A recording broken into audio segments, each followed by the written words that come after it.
तो हेलो नमस्कार साथियों, कैसे हैं आप लोग। उम्मीद करते हैं कि आप लोग बहुत ही अच्छे होंगे और अपने बिहार बोर्ड की तैयारी में अपने मन और दिल लगन लगा के पढ़ रहे होंगे। तो दोस्तों, आज के वीडियो में हम ला रहे हैं नॉन हिंदी के लिए, जो भी बच्चे हिंदी मैथिली रखे हैं उसके लिए ये सेशन चल रहा है। तो दोस्तों, आज की इस वीडियो में ला रहे हैं, देखिए, बिहार बोर्ड इंटर परीक्षा 2026। जो भी इतने मेरे भाई बहन 2026 में एग्जाम देने वाले हैं उसके लिए सेशन बहुत ही महत्वपूर्ण होने वाला है। तो दोस्तों, ये नॉन हिंदी है, इसके सब्जेक्टिव जो कि किसला है उसके मतलब उसके जितने भी सब्जेक्टिव क्वेश्चन रहेगा इस सेशन के माध्यम से आप लोगों को मिलता रहेगा। अगर आप लोग इस सेशन को पूरा करते रहेंगे तो आप लोगों को तब बिहार बोर्ड में कहीं से मतलब है इससे बाहर क्वेश्चन देखने को आप लोगों को नहीं मिलेगा। मतलब ये आप लोगों का पार्ट 1 हो गया, इसके बाद पार्ट 2 आएगा, पार्ट 3 आएगा, मतलब जितने में आप लोगों को हो जाएगा उतना तक ये आएगा। फिलहाल में ये पार्ट 1 है अभी। तो चलिए शुरू करते हैं इस वीडियो को बिना टाइम वेस्ट किए। बढ़ते अपने पहले नंबर क्वेश्चन की ओर, देखते हैं पहला नंबर क्वेश्चन क्या कहता है।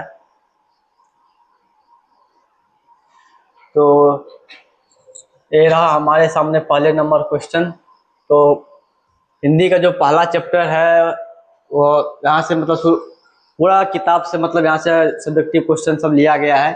चलिए पहला नंबर क्वेश्चन की ओर बढ़ते हैं। पहला नंबर क्वेश्चन कहता है, पहला नंबर क्वेश्चन की ओर बढ़ते हैं। पहला नंबर क्वेश्चन यह है कि ईद के दिन अमीना उदास थी। ईद के दिन अमीना क्यों उदास थी। तो अगर आप लोग के एग्जाम में यह क्वेश्चन आ जाता है कि ईद के दिन अमीना क्यों उदास थी, तो आप लोगों को सिंपली इस क्वेश्चन को आंसर देना है। जिससे करके मैं, अगर आप लोग किताब पढ़े होंगे तो आप लोग इस क्वेश्चन का आंसर दे सकते हैं, आप बहुत अच्छी सरल तरीके में दे सकते हैं। चलिए इस वीडियो को अपने तरीके से दे रहे हैं। जो ईद के दिन अमीना क्यों उदास थी, तो उत्तर होगा इसका कि अभागिन अमीना ईद के दिन उदास बैठी कमरे में बैठी रो रही थी कि आज इसका दिन है और उसके घर में एक भी दाना नहीं है। वो इस अंधकार और निराशा के कारण उदास थी। तो समझ में आ गया होगा कि ईद के दिन अमीना क्यों उदास थी, क्योंकि उसके गांव में ईद का दिन था, वो ईद का समय चल रहा था और अमीना गरीब होने के कारण उसके घर में कुछ खाने पीने के लिए नहीं था। इस अंधकार और निराश में वो अपनी मतलब उदास अपनी कोठरी में बैठ कर उदास रो रही थी। तो चलिए दूसरे नंबर क्वेश्चन की ओर बढ़ते हैं। दूसरा नंबर क्वेश्चन क्या कहता है कि दूसरा नंबर क्वेश्चन यह है कि दूसरा नंबर क्वेश्चन है कि पीपल के पेड़ हमारे लिए किस प्रकार उपयोगी है। पीपल का जो पेड़ है वो हमारे लिए, हमारे जीवन के लिए किस प्रकार उपयोगी है पीपल का पेड़, वो इस क्वेश्चन में कह रहा है। तो चलिए इसका सिंपली उत्तर होगा कि पीपल के पेड़ हमारे लिए बहुत उपयोगी है। यहाँ थके पक्षियों को शांत शीतलता मिलती है और प्यास बुझाती है। पानी के पीपल के नीचे उन्हें अनायास नींद आती है, यह उनका विराम स्थल है। पीपल का पेड़ देखते होंगे अक्सर गांव में बहुत बड़ा भी होता है, जहाँ पर हजारों की संख्या में पक्षी सब वहां पर आके बैठता है पीपल के पेड़ में, पीपल के पेड़ के डाली पर बैठते रहता है। और उसके नीचे में भी जो तो रहता है आदमी सब सोए रहता है, क्योंकि गर्मी के समय में वहां पर बहुत ठंडा ही महसूस होता है पीपल के पेड़ के नीचे। तो फाइनली दूसरे नंबर क्वेश्चन का आप लोग आंसर दे सकते हैं। चलिए तीसरे नंबर क्वेश्चन की ओर बढ़ते हैं। तीसरे नंबर क्वेश्चन देखते हैं तीसरा नंबर क्वेश्चन क्या कहता है।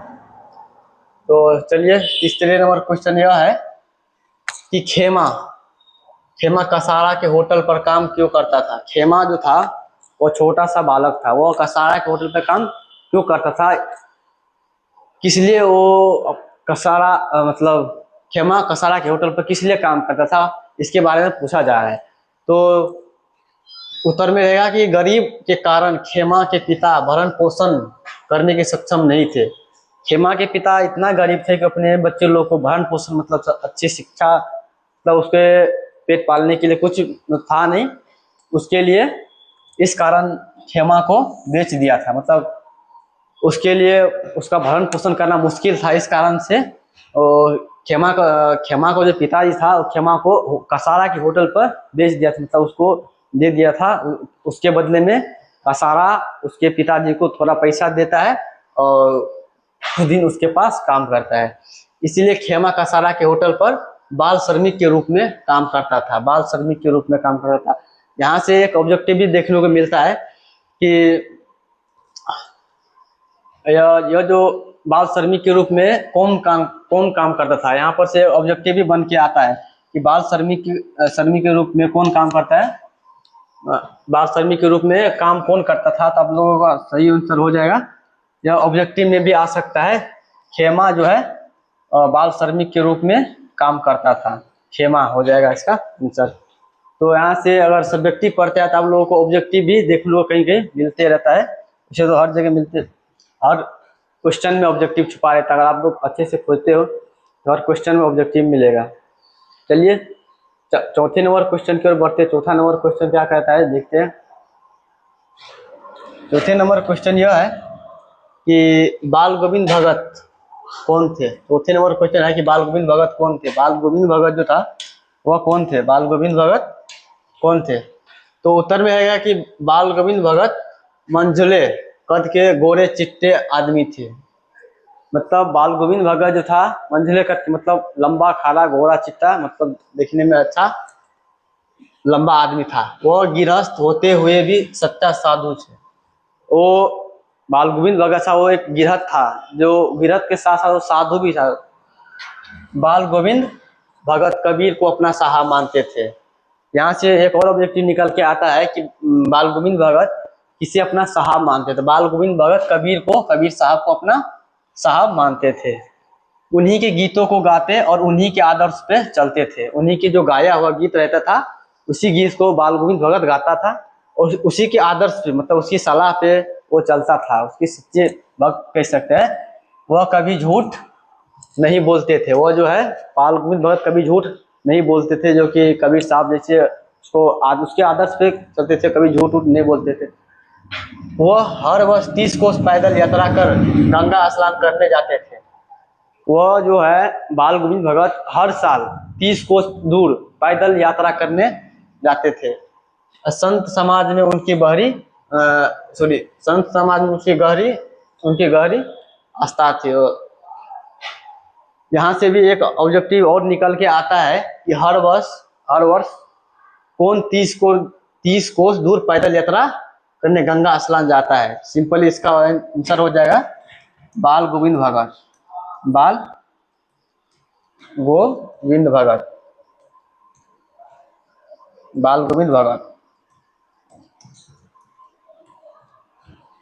यहाँ से भी आपको ऑब्जेक्टिव सब मिल सकता है कि हर वर्ष कौन गंगा 30 कोस दूर पैदल यात्रा करने जाता था, तो बाल गोविंद भगत इसका सही आंसर हो जाएगा। चलिए अगले नंबर क्वेश्चन की ओर बढ़ते हैं। अगला नंबर क्वेश्चन कहता है कि अगला नंबर क्वेश्चन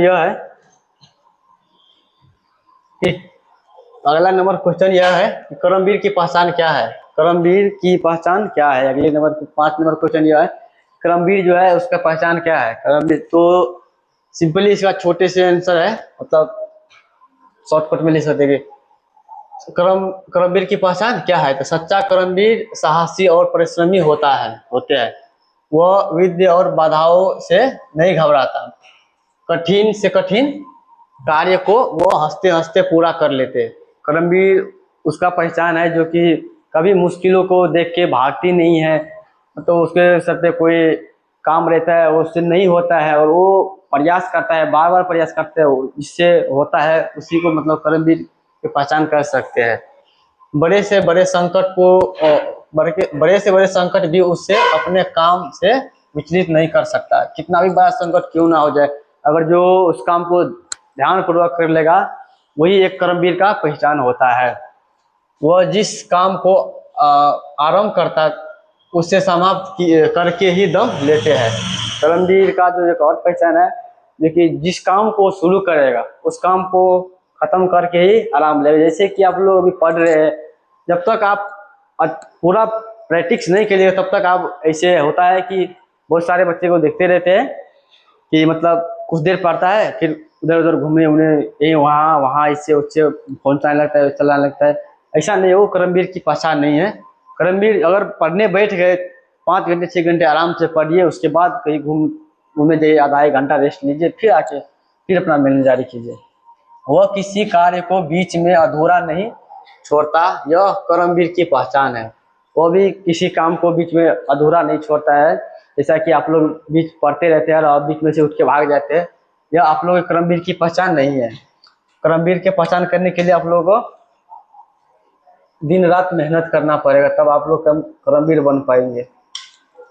चलिए 6 नंबर क्वेश्चन की ओर बढ़ते हैं। 6 नंबर क्वेश्चन क्या कहता है देखते हैं।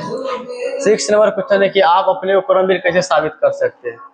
अभी इससे अगला क्वेश्चन था कि कर्मवीर की पहचान क्या है, और इसके नेक्स्ट क्वेश्चन यह है कि आप अपने को कर्मवीर कैसे साबित कर सकते हैं। अपने को कर्मवीर साबित करने में क्या करना पड़ेगा।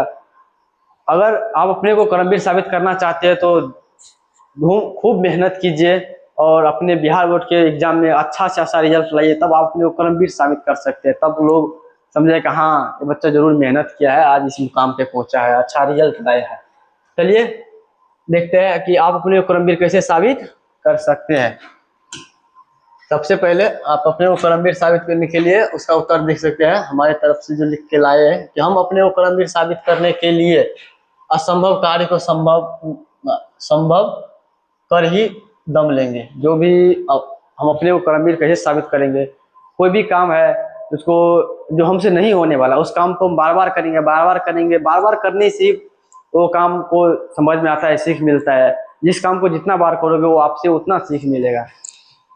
तो कर्मवीर साबित करने के लिए असंभव कार्य को संभव में बदलना है। जैसे कि कोई बच्चा बोलते रहता है कि हमको सर मैथ समझ में नहीं आता है, ये समझ में नहीं आता है, हमको याद नहीं होता है। आप उसको बार बार प्रैक्टिस कीजिए, बार बार प्रैक्टिस करने से ही आपको आने लगेगा। विधि बाधाओं को देखकर घबराएंगे नहीं, अपने कर्म बल और बुद्धि बल से हर मुश्किल को आसान बनाकर हंसते हंसते पूरा कर लेंगे। हम उत्सव और पुरुषार्थ का परिचय देते रहेंगे। तब कोई सा भी काम रहेगा इसको करते रहिए, जब तक आप उस काम को पूरा नहीं कर पाते हैं तो अपने कर्मवीर साबित नहीं कर सकते। अपने मन से भी लिख सकते हैं कि अपने कर्मवीर साबित करने के लिए हमको मेहनत करना पड़ेगा। कोई भी कितना भी कठिन कोई भी टॉपिक है उसको अच्छे से रिवाइज कीजिएगा, जैसे प्रैक्टिस कीजिएगा तो आप लोगों को भी वो टॉपिक आसान लगने लगेगा और आप लोग भी कर्मवीर साबित हो सकते हैं। चलिए 7 नंबर क्वेश्चन की ओर बढ़ते हैं। 7 नंबर क्वेश्चन यह है। 7 नंबर क्वेश्चन है पीपल के पेड़ हमारे लिए किस प्रकार उपयोगी है। यह क्वेश्चन 2 बार हो गया, इससे पहले भी पीपल के पेड़ हमारे लिए किस प्रकार उपयोगी है आप लोग देख लीजिएगा। Same to same double type हो गया है।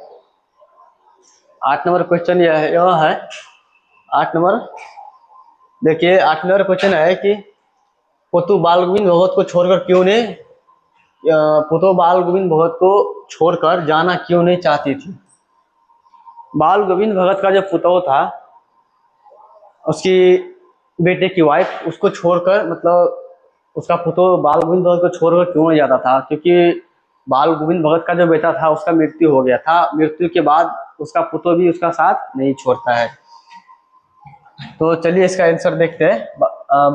पुतौ बाल गोविंद भगत को छोड़कर क्यों नहीं जाना चाहता था।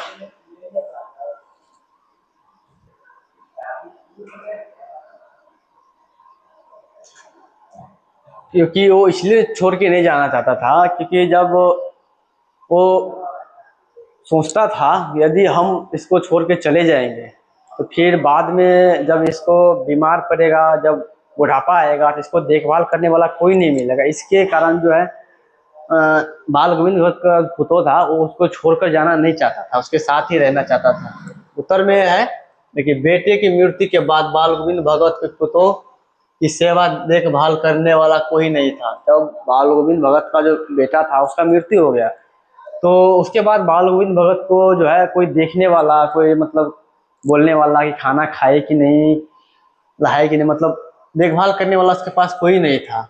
वह जानती थी कि अगर मैं चली जाऊंगी तो बुढ़ापे में उनके लिए भोजन कौन बनाएगा।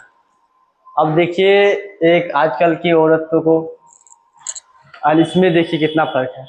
वो जानती थी कि अगर हम वो सोचता है कि अगर हम इसको छोड़कर चले जाएंगे फिर नहर या फिर और कहीं दूसरी जगह शादी कर लेंगे। बाल गोविंद भगत बोल रहा था कि अपने जीवन मेरे लिए बर्बाद मत करो, तुम और कहीं शादी कर लो। वो चाहती नहीं थी कि मतलब बाल गोविंद भगत इसको उसका हालत देखकर वो बोल रहा था कि नहीं अगर हम चले जाएंगे तो बुढ़ापा में इसका सहारा कौन बनेगा, इसका भोजन कौन बना के देगा इसको खिलाने के लिए, बीमार पड़े तो कौन एक चुल्लू पानी देगा। अगर बाल गोविंद भगत सोचती है कि अगर बीमार भी हो गया तो उसको कौन पानी देगा नहीं देगा, इसलिए पूतो बाल गोविंद भगत को छोड़कर जाना नहीं चाहती थी। तो अगर आपके एग्जाम में क्वेश्चन आ जाता है तो आप लोग इसका आंसर बड़े अच्छे तरीके से दे सकते हैं, क्योंकि बहुत सटीक है कि बेटियों की मृत्यु के बाद बाल गोविंद भगत को पुतों की सेवा देखभाल करने वाला कोई नहीं था। वह जानती थी कि अगर मैं चली जाऊंगी तो उनके बुढ़ापा में उनके लिए भोजन कौन बनाएगा, अगर वो बीमार पड़े तो एक चुल्लू पानी कौन पिलाएगा। इसलिए इसका हालत देखकर बाल गोविंद भगत का जो पुतोह था वो उसको छोड़कर जाना नहीं चाहते थे। चलिए अगले नंबर क्वेश्चन की ओर बढ़ते हैं। अगले नंबर क्वेश्चन क्या कहता है देखिए। अगले नंबर क्वेश्चन है 9 नंबर क्वेश्चन, देखिए क्या कहते हैं। पद्मा कौन थी, वह क्या चाहती थी। 9 नंबर क्वेश्चन यह है कि पद्मा कौन थी और वो क्या चाहती थी। तो पद्मा कलिंग महाराज की कन्या थी। यहाँ से आप लोगों को एक ऑब्जेक्टिव मिल सकता है कि पद्मा कौन थी। यहाँ पर पूछेगा पद्मा कौन थी, तो महाराज कलिंग है उसकी कन्या थी, उसमें उसकी बीवी थी। वह कलिंग के हथियारों अशोक की सेना से लड़ना चाहती थी। वह जो है कलिंग के हथियारों से, मतलब उसके अपनी और उसका जो पति है उसके हथियारों से किससे लड़ना चाहता था, तो अशोक की सेना से, वो अपने पति के हथियार से वो लड़ना चाहता था। पद्मा चाहती थी कि अशोक की सेना उसकी जन्मभूमि को पददलित न कर सके। देखिए वो चाहती थी कि अपने पति का जो हथियार होता है, पहले जमाने में महाराजा राजा साहब बहुत बड़ा बड़ा हथियार रखते थे, तलवार वलवार रखते थे। तो वो चाहता था कि अशोक की सेना है जो इस मेरे जन्मभूमि है, मतलब मेरे जो भूमि है जहाँ पर रहता है, वो इसे कुछ नहीं कर पाए। वो अपने देश के लिए मर मिटना चाहती थी, अपने देश के लिए मर मिटना चाहती थी। वो कुछ मतलब होने नहीं देना चाहती थी। ये अगर आप लोग के एग्जाम में आ जाता है क्वेश्चन की पद्मा कौन थी, तो आप लोग इस तरीके से लिख सकते हैं। चलिए अगले नंबर क्वेश्चन की ओर बढ़ते हैं। अगले नंबर क्वेश्चन है 10 नंबर क्वेश्चन क्या कहता है देखिए। 10 नंबर क्वेश्चन है कि गांव के किसान शीर्षन को क्या समझते थे। गांव का जो किसान था और शीर्षन को क्या समझता था। तो गांव के किसान शीर्षन को बेकार ही नहीं बेगार समझता था, बेकार ही नहीं बेगार समझता था।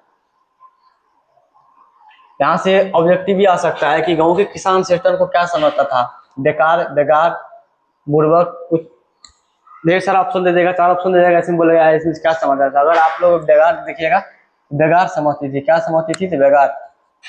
शीर्षन खेत पर देर से और धीरे धीरे चलता वो आता पहुंचता था।